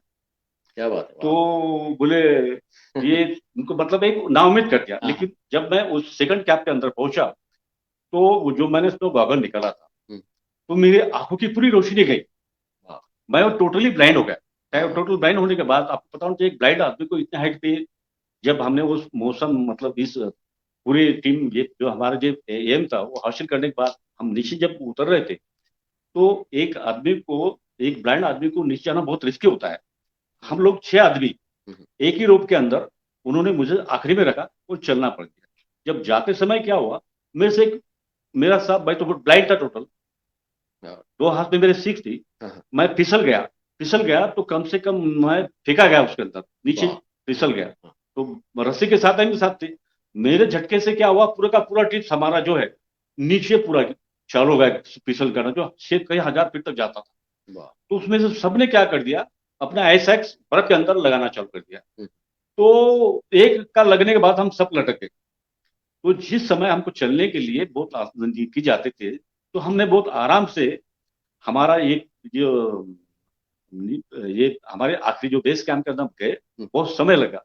मैं 3 दिन तक उस एरिया में टोटली ब्लाइंड था, मुझे कुछ भी नहीं दिखता था। धीरे धीरे जो हमारा मेडिकल ऑफिसर था, उन्होंने थोड़ा सा ट्रीटमेंट लेकर के मैं उसके ऊपर फिर थोड़ा थोड़ा आंखें खुल गई। ये हमारे जीवन का एक जो सुनहरा पल है, मैं कभी यादगार भूल नहीं सकता। बोलने के लिए बहुत कुछ है, लेकिन समय बहुत बड़ा है, छोटा है, क्या करूं। ये इतिहास एक बना, ये हिंदुस्तान के लिए हमारा एक इतिहास बन गया। इतिहास। बहुत बहुत धन्यवाद करपे साहेब। करपे साहेबांनी जो अत्यंत रोमांचकारी अनुभव आपल्याला सांगितला. आम्ही फक्त आर्मीच्या जवानांबद्दल ऐकून असतो, आम्ही फक्त एवढं ऐकतो की फार कठीण परिस्थितीमध्ये तिकडे जवानांना राहावं लागतं, -डिग्री सेल्सिअस मध्ये तिकडे दिवस काढावे लागतात. परंतु करपे साहेबांनी मायक्रोस्कोपिक पद्धतीनं अत्यंत सूक्ष्मतापूर्वक एवढी माहिती सांगितली, तर एवढी माहिती इकडे सिव्हिल लोकांना कोणालाच नाहीये, आर्मीच्या लोकांनाच एवढी माहिती आहे. तर करपे साहेबांचे फार फार धन्यवाद. त्यानंतर वाकोडे साहेबांना आता नम्रतापूर्वक मी विनंती करतो की जे महार रेजिमेंटनी आंतरराष्ट्रीय ख्यातीचं जे कार्य केलेलं आहे, त्या कार्यामध्ये आपणही होता. लिबरेशन टायगर ऑफ तामिल इलम नावाची जी एक आतंकवादी संघटना होती, त्या संघटनेच्या विरोधामध्ये भारतीय सैन्य जे ऑपरेशन पवन, तर त्या ऑपरेशन पवन मध्ये आपण सुद्धा अत्यंत बहादुरीने लढला, त्या लढाईचा अनुभव सुद्धा आपल्याला आहे. तर या ऑपरेशन पवन राष्ट्रीय आम्हाला आदरणीय वाकोडे साहेबांना मी विनंती करतो, ऑपरेशन पवन बद्दल त्यांनी माहिती सांगावी. 5 मिनिटांमध्ये, आपल्याकडे वेळ थोडा कमी आहे, फास्टली थोडंसं सांगा वाकोडे साहेब ऑपरेशन पवन बद्दल. अगदी बरोबर, खूप छान प्रश्न विचारला साहेब तुम्ही. ऑपरेशन पवन हे श्रीलंकाई सेना विरुद्ध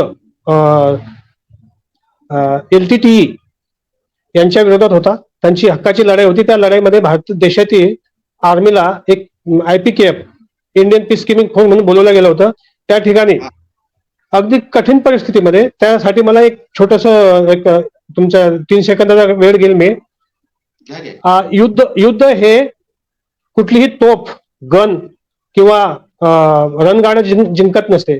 तुम्ही आपल्या सीमेवर, आपल्याला खूप पैसा आणि यंत्र आहेत ते चालवून तुम्ही देशाच्या सीमेवर ठेवून ते कधीही लोखंडाची किंवा कुठल्या मेटलची गन किंवा तोफ, रणगाडे जिंकत नसतात. जिंकत असते त्याच्या मागे बसलेला जो पोलादी, म्हणजे हिंदीमध्ये आहे ते, जीत तो उसकी होती है जो पोलादी दिल लेके उस गन को चलाता है अपने दिमाग और अपने संतुलन से. तो कभी साहब इंसान कभी कोई तोप या कोई मशीनरी नहीं जीतता है, तो वो इंसान जो सैनिक पीछे बैठा है औलाद का दिल लेके, उसी से जीत होती है किसी भी लड़ाई की. और जहां से आम जनता का जहां अंत हो जाता है कि इसके आगे उसको कुछ समझ में नहीं आता, वहां से सैनिक का जीवन शुरू होता है. ऐसी परिस्थिति में जहां एक जिला परिषद के किसी शिक्षक की अगर बदली हो जाती है नक्सली इलाके में, तो वो पता नहीं कितने जगह हाथ पर मार के उसको बदली करने की कोशिश करता है. क्यों? कि सुख सुविधा है, वैसा संसाधन वहां नहीं होता है. इसी प्रकार से श्रीलंका में जिस टाइम इंडियन आर्मी को डिप्लॉय किया गया, तो वहां घने जंगल, दलदल, कई हाथियों के कड़प और रहने के लिए कोई सुविधा ऐसी नहीं थी. तो इसी का नाम है सैन्य। और ये सैन्य साहब ऐसा नहीं बनता है, इसमें सिद्धनायक महार का डीएनए है, इसलिए इसमें वो जज्बा और वो वीरता और उसकी हिम्मत है, तभी वो इसको अंजाम देता है। इसी महासैनिक ने वहां अपनी महार रेजिमेंट की 4 बटालियन डिप्लॉय थी, जिसमें 4 महार, 8 महार, 13 महार और 19 महार रेजिमेंट। इस दौरान महार रेजिमेंट में वहां भी अपने इंडियन आर्मी का डंका बजाया, इसी की बदौलत। क्यों कि हम ऐसे आज एक दिन में या एक साल में कोई भी जीत नहीं होती या कोई काम नहीं होता, इसमें हमारे अंदर अभी भी हमारे रगों में सिद्धनायक महार का खून दौड़ रहा है। इसलिए इस इतने बड़े ऑपरेशन पवन को अंजाम देके सही सलामत समुद्र पार से इंडिया में वापस आके अपने जवानों को अपने अपने परिवार के साथ सही सलामत लाके दिया है। यहाँ जब मैंने शुरुआत की थी आपको बताने की कि जब हम ट्रिंकोमली एक शिपयार्ड है श्रीलंका का, वहां उतरने के बाद किसी को कुछ पता नहीं था कि कहाँ जाना है, क्या करना है। लेकिन सेना में कोई भी अकेला आदमी तीर नहीं मारता, इसमें ऑफिसर लोग प्लानिंग बनाते हैं, उसके ऊपर जेशो साहब कंट्रोल करते हैं और जवानों से इंप्लीमेंट करवाते हैं। तो ऐसा महासैनिक जिस अफसर को मिलेगा, उस अफसर का तो हमेशा जीती होगी। इसी सिलसिले में आगे बढ़ा तो मैं आपको बताता हूं कि श्रीलंका में जब हम पैदल चलने लगे तो साहब पीने का पानी, खाने के लिए अनाज, जब शरीर में ताकत होगी तभी लड़ेगा जवान। तो सेल्फ कंटेंट चलता है जवान, अपना हथियार एम्युनिशन और अपना बोझ लेके, उसमें रात को कहीं सोना भी होता है। बराबर। तो इस कारण से उसको ताकत भी चाहिए खाने के लिए, जिसको रसद बोलते हैं। तो यहाँ हमने जब चलना शुरू किया तो रोड के ऊपर नहीं चलना है, ये पहले से आपको मैंने हिदायत बता दी थी पहले। तो रोड के ऊपर नहीं चलना है, अपना अपना हथियार, एम्युनिशन और राशन और बिस्तरा, जो भी अपना लाइट बीट होता है, वो साथ लेके पैदल चलना है। रोड पर चलना नहीं, खाली रास्ते से चलना है, क्योंकि वहां बारूदी सुरंग बिछाए हुए थे हर जगह। चलते चलते साहब रात हो जाती है। जहां हम एक राइस मिल जगह है, राइस मिल में पहले एलटीटीई ने उस राइस मिल को जला के वहां के कर्मचारियों को, वहां के मजदूरों को, उनके गले में टायर डाल के उनको खत्म करके वहां कब्जा किया हुआ था। तो जहां हम पहुंचे तो वहां फौज का मूवमेंट हमेशा रात को होता है। शाम को 10 बजे चलते हैं तो सुबह 4 बजे तक वो रात का फायदा, अंधेरे का फायदा उठाते हुए अपने टारगेट या मतलब अपने लक्ष्य को पाते हैं। तो उस सिलसिले में जब हम वहां रात को 4 बजे पहुंचे तो राइस मिल से फायर आ गया साहब। राइस मिल किसको पता है कहाँ है? हम भारत देश के आदमी श्रीलंका में गए, राइस मिल में नक्शे के ऊपर चल रहे, जीपीएस लेके, जीपीएस नहीं था उस टाइम, कंपास था, तो कंपास से चले। जो हमको ट्रेनिंग मिलती है, ट्रेनिंग में जो हमको मैप रीडिंग या नक्शा वाचन, फिजिकल या दिमाग की जो, तो उस आधार पर चले। राइस मिल की हमको निशान मिल गया, वहां हल्ट किया। जैसे हमारी उनको आहट लग गई तो उधर से फायरिंग आ गया। जैसा जवान, सभी अफसर जो भी सैनिक थे, इतना चल के थक गया, इतना वेट लेके थोड़ा देर बैठे ही थे अभी कि यहाँ अपन हल्टिंग करेंगे। लेकिन फौज ऐसी नहीं बैठती, फौज हमेशा अपना हाथ पैर पसार के बैठती है। का मतलब होता है हम जहां भी बैठेंगे अपनी खुद की सेफ्टी पहले करते हैं, फिर उसके बाद बैठते हैं। चारों तरफ देखते हैं कहीं से हमको खतरा है क्या, फिर हम अपनी सेफ जगह पर आड़ लेके या ऐसा कवर हमारा होना चाहिए जो कि अगर दुश्मन की गोली आएगी तो हमको नहीं लगना चाहिए, लेकिन दुश्मन हमको दिखना चाहिए और हमारा फायर का असर भी उस पर होना चाहिए। उस हिसाब से जवान ने जब डिप्लॉय हो गए साहब वहां, तो गोली चलने के बाद हमको एक ट्रेनिंग मिलती है, लेटो, रेंगो और आर पकड़ो, ये ट्रेनिंग में शामिल है। जैसे हम कहीं से फायर आएगा, कुछ होगा तो हम पहले पोजीशन लेते, लेटते, मतलब जगह देख के आड़ लेते हैं। और वो वही कार्रवाई किया साहब। जब फायरिंग शुरू था, जब अभी फायर मिलते गया, जब जवानों ने देखा कि अभी थोड़ा फायर बंद हो गया, तो हमारे जो भी हमारे कमांडर थे, जेसीओ साहब थे, अफसर साहब थे, उन्होंने बोला अभी आप अपना अपना थोड़ा सा इतनी देर चल के थक के आए तो थोड़ा थोड़ा चाय बना के पी लो। तो साहब वहां अंदर में चाय बना के पी लिया हमने, और जिसको बोला 5-10 मिनट के लिए लेटो, अपना अपना ड्यूटी लगा के 4 जवान देखते रहो और 4 जवान अपना आराम करो, इस हिसाब से थोड़ा रेस्ट करो। रेस्ट करते करते साहब जब थोड़ा उजाला होने लग गया 4 बजे के बाद, तो देखा वहां हमने जो चाय बनाई थी वो किस पर बनाई थी। तब हमको पता चला कि वहां जो एलटीटी लोगों ने, जो मजदूर और वहां के कर्मचारी टायर जलाए थे टायर डाल के गले में, उनकी खोपड़िया हड्डी उसका चूल्हा बनाया था रात को, तब वो चाय बनी थी और उसके ऊपर चाय बना के जवान पिया। जब पानी ढूंढने गए थे, चोरी छुप के ढूंढना पड़ेगा पानी, दुश्मन के सामने छाती लेके जाएंगे नहीं। तो अंधेरे में कहीं जंगल में जाके जब ढूंढा, तब सुबह देखा वो पानी जो हाथी का ये रहता है लीड बड़ा, वो लीड जब उसको हाथी पाव देता है उसके ऊपर ही, तो वो बचा हुआ पानी जवानों ने लाया था चाय बनाने के लिए। तो इस कंडीशन में इस जवानों ने अपनी खुद की एनर्जी बढ़ाने के लिए अपना खुद बंदोबस्त करके वहां से जब चल दिया, तो जब सुबह उजाले में देखा तो यह हालत थी कि वहां हम कब्रिस्तान में सोए हुए थे, मतलब बैठे थे और उसी में चाय बनाई और हाथी की जो लीड रहती है उसमें का पानी लेके हमने चाय बनाया था। ये तो मेरे ट्रूप्स की हालत थी, बाकियों का। और फिर जब हमने डीब्रीफिंग हुआ, जब लड़ाई का जब माहौल खत्म होता है तो जब हम एकत्रित होके उसमें कमियां अच्छे या ढूंढे, उस टाइम सभी ने अपनी अपनी बताई कि किसका ग्रेनेड कहां से आया था।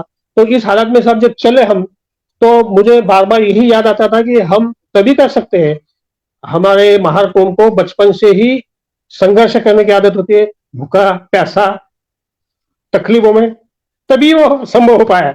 और इसी वजह से हमेशा ये दिमाग में रहता था कि हम महार का खून है, सिद्धना एक महार का खून है हमारे, तभी ये संभव होता था। जैसे जैसे हम आगे बढ़ते गए, फिर दिन में अपना नियम के हिसाब से, हमारे फौज की ट्रेनिंग के हिसाब से किसी जंगल में, घने जंगल में आड़ लेके आराम करते जवान 3-4 घंटा। उसके बाद जैसी रात होती है फिर चलना पड़ता है। अपना लक्ष्य खुद ढूंढना है और अपना खुद एनर्जी बढ़ानी है, कितना आराम करना है वो देखते देखते जब चले जंगल में, तो हम ऐसे जगह हल्टिंग किया जहां से 200 मीटर पर ही एलटीटी का कैंप था, जो जंगल में किसी को कुछ पता नहीं था। जैसे हम बैठते हैं, सेना जहां भी बैठती है, पहले चारों तरफ अपना खुद का सेफ्टी देखती है कि कोई यहाँ से कोई खतरा तो नहीं है। तो जब जवान चारों दिशा में भेज दिया कमांडरों के साथ साथ, तो देखा उधर जब जवानों ने आराम करना था, हेल्थ करके लंच बना के खाना था, तो वो कैंप दिखाई दिया। वहां से जब सेम वही कंडीशन हो गई, जब हम रात को वहां हल्दी, वहां फायरिंग आ गया। जब दिन में 2-4 घंटे के लिए जवान वहां किसी जंगल में, घने जंगल में छुप के आराम करेंगे, तो उस जंगल में भी एलटीटी का कैंप मिला था। जैसे हमारा एक कैप्टन वर्मा साहब थे, वो ट्रूप्स लेके गए, तो उनके कंधे के ऊपर से उन्होंने ग्रेनेड फेंका।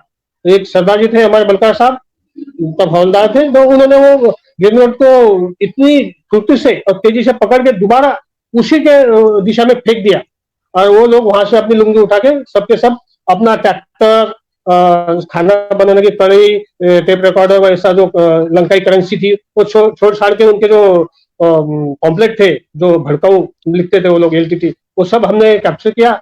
और वहां से फिर हमने अपना जो उनका कैंप था वही कैंप हमने स्टैब्लिश किया वहां के वहां, तुरंत उनको ऑक्यूपाई किया और उसमें हमने रिसेटलमेंट, मतलब उसमें उसको रीसेट किया और उसमें रहने शाम, मतलब अंधेरा होने तक वही हमने दोबारा वही ड्यूटी अपने जवानों को तैनात करके चारों तरफ से जवानों को लगा के फिर वहां आराम करवाया, जैसे भी जिस परिस्थिति में था।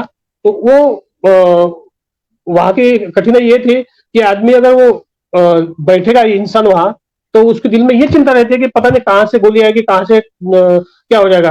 तो वो दिन में सिर्फ वो शरीर ऐसा उसका सिर्फ जमीन पर पड़ा था, लेकिन दिमाग में वही रहता है। तो जब हम वहां से निकले, तो वहां पूरे रास्ते में जैसे जैसे चलते थे, चारों तरफ कहीं भी कोई बोलता साहब इधर गोली मिल गई, साहब ये ग्रेनेड का टुकड़ा मिल गया। तो ऐसे हालात में जवान वहां से अपने ट्रूप्स को ले जाते हुए, तो आगे चलते फिर भात की चावल की खेती आ गई।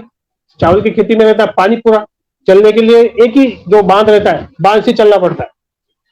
आगे जैसे ट्रूप्स चलता है, हमारे 2 स्काउट चलते हैं जो ट्रूप्स को आगे आगे, जो एक दूसरे को कवर करते हुए चलते। तो चलते चलते साहब जैसी खेती आ गई, तो जवान बोला साहब मुझे थोड़ा सा डाउट हो गया। क्या हो गया? बोला पानी में मछली का आवाज आया डुबुक से। तो वो लातूर के थे, मधुकर शिरसाट करके हवलदार, तो उनके पास एक 2 इंच मोटर रहती है, 2 इंच मोटर, तो वो उसके कंधे पर थी। तो वो उसको गोली नहीं फायर होती, उससे बम फायर होता है। तो वो नजदीक के आदमी को नहीं मार सकता, गोली नहीं मार सकते उससे, वो कुछ नहीं कर सकता। उसको अगर कोई झापड़ भी मार के जाएगा, तो 2 इंच मोटर वाला आदमी उसको फायरिंग नहीं कर सकता, उसके पास वो हथियार होता है जो उससे बम फायर होता है दूसरी जगह ऊपर से। तो स्टॉप कर दिया, सभी ने पोजीशन लिया वैसी जिस हालत में, कीचड़ में, पानी में, और देखा तो थोड़ी देर पोजीशन लेने के बाद वो धान के खेती में एलटीटी डूब के बैठा हुआ था, हाँ। हमको देख के डूबा हुआ था वो। तो ज्यादा देर तक रुक नहीं पाया, फिर वो ऊपर निकला। जैसा ऊपर निकला, वो जो मधुकर सिरसाट थे लातूर डिस्ट्रिक्ट के, उन्होंने क्या किया, वो जो अभी अपनी भाषा में बताता हूँ, वो नरसाड़ा मतलब एक पाइप होता है लोहे का, जैसा अपना जीआई पाइप होता है ना लोहे का 2 इंच का, तो वो पाइप का वो मतलब 2 इंच मोटर से उसने सर पर डाल दिया। गोली तो मार नहीं सकता, गोली चलती नहीं उस हथियार से। तो वो जैसे ऊपर निकला, उसके सर पर इधर उसने उससे मारा 2 इंच मोटर का बट, जोर से मार दिया, उसका सर फट गया, उधर पकड़ लिया। तो ऐसे हालत में हमारी सेना आगे बढ़ती रही और चलते चलते एक मतलब वहां के जो एसडीओ साहब रहते हैं, उनकी परमिशन लेके श्रीलंकाई सेना के कैंप के बगल में एक स्कूल का एकोमोडेशन था, उसमें हमको रोकने के लिए बता दिया। बोला साहब यहाँ अभी आपको आपका कैंप लगाना है, कैंप का मतलब डिफेंस लेना है, चारों तरफ से पहले अपनी सुरक्षा करना है, फिर अपने अपने रहने की सुविधा करना है, खुद का खाना पानी खुद बनाना है, यहाँ रहो।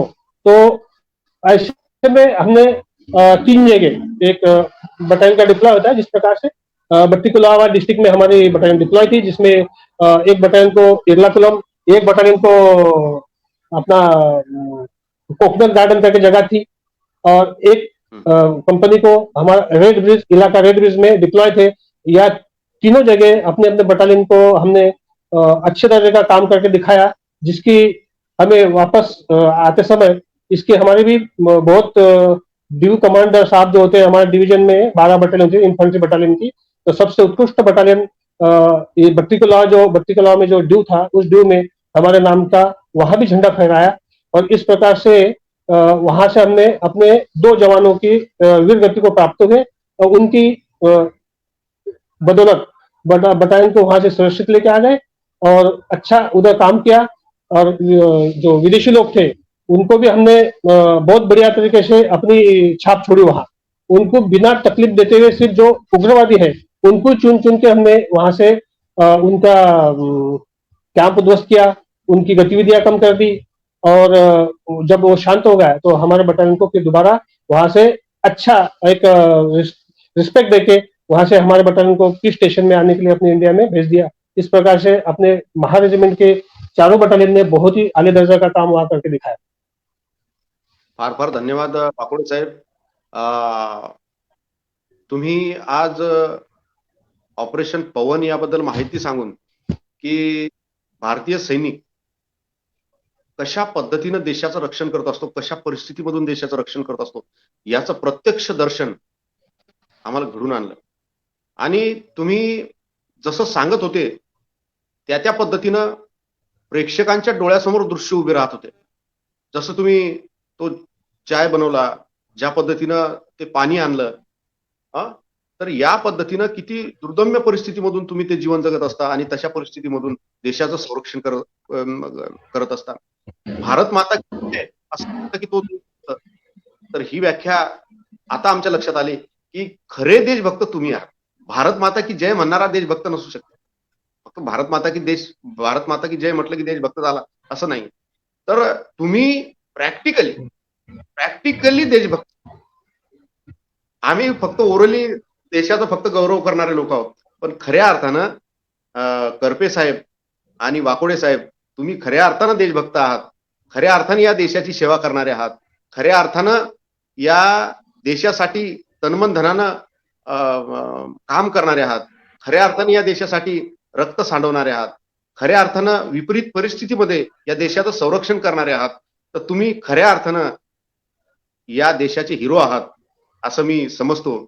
आणि तुम्ही माहिती दिल्याबद्दल बहुजन संघटक चॅनलच्या वतीनं मी आपल्या दोघांनाही मानाचा सॅल्यूट, तुमच्या दोघांनाही आणि सॅल्यूट देऊन मी थांबतो आणि तुमचे दोघांचे धन्यवाद मानतो। जय भीम। 1 मिनिट सॉरी साहेब, 30 सेकंद तुमचे, 30 सेकंद गेले। हा बोला। शेवट। हॅलो, हा बोला साहेब, हे रक्त इथं थांबलं नाही।